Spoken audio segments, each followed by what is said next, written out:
cold stone fortress of a forgotten kingdom, two men were thrown into a dungeon. They were chained to the wall of the same cell, with only a single small barred window high above their heads.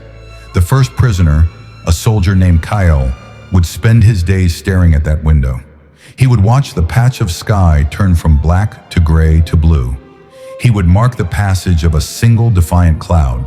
He would count the stars at night and feel the faint warmth of the sun for one precious hour each afternoon. He described it all to his cellmate: the birds that flew past, the sound of the rain, the way the moonlight silvered the bars. The second prisoner, a scholar named Elian, would sit with his back to the window, hunched over in the darkness. He focused only on the cold, damp stone of the floor. He traced the cracks in the flagstones with his finger, counting them until he lost track.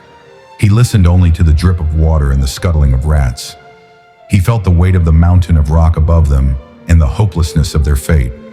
"Kyle," Elian would say, his voice hollow, "why do you torture yourself? That window only shows us what we cannot have. It is a cruel joke. We are buried alive in here." "But Elian," Cal would reply, his voice steady, "the window reminds us that the world is still there. It is a promise. There is still light and sky and freedom."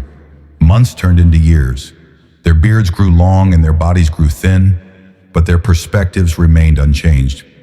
One day, a new jailer, a young man with a hint of compassion, came to their cell. He saw Kyle, who, though thin, still had a light in his eyes as he watched the sky. He saw Elian, who was shriveled and broken, his spirit crushed by the very same stones. Moved by pity, the jailer returned that night. He slipped a key into the lock, quietly opened the door, and pointed to the window. "I cannot free you both," he whispered. "The risk is too great, but I can free one. Climb. Now." Kyle, who had spent years studying the window, the texture of the wall beneath it, and the sounds of the guards' patrols, moved with the silence and grace of a shadow. He was up the wall and through the window in moments, disappearing into the freedom he had kept alive in his heart. Elian, however, did not even look up. The sudden chance was a language he no longer understood. His world had shrunk to the four walls and the cold floor. The offer of escape felt like another trick, another layer of his prison.